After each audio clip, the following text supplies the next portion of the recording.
All right, the evangelical vote. John Hagee is here. He's a senior pastor of Cornerstone Church in San Antonio, Texas, president of the John Hagee Ministries. Let me just get this right out on the table, Pastor.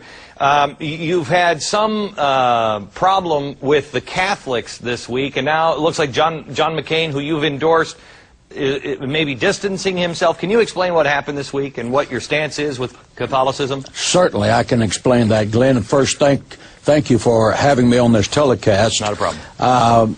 I have written a book called In Defense of Israel. And in that book, I wrote a chapter called The Sins of the Fathers. It's a chapter about anti-Semitism. Anti-Semitism is an oxymoron. An anti-Semite is someone who is driven by hate. A Christian is someone who's driven by love. Therefore, there's no such thing as a Christian anti-Semite. And in this chapter, I have talked about the anti-Semitism historically. I have criticized the Catholic Church for its past anti-Semitism, but I have also been very critical of the Protestants and their anti-Semitism, especially as led by Martin Luther. Standing against anti-Semitism does not make me an anti-Catholic. Okay. And standing against anti-Semitism does not make me anti-Protestant. I am very much anti-Semitism. It makes no difference who participates in it. All right. So let me go to the endorsement of John McCain. You're an evangelical. Mike Huckabee is still in. He's an evangelical. Do you believe in John McCain, or is he kind of like the best one out there? Or tell me about your endorsement of him, and why not a fellow evangelical? Well, let me answer the first question about John McCain. John McCain is pro-life, and that's a major issue with evangelicals. He has a 24-year voting record to back that up. And if there is an issue that's visceral with evangelicals, it is pro-life.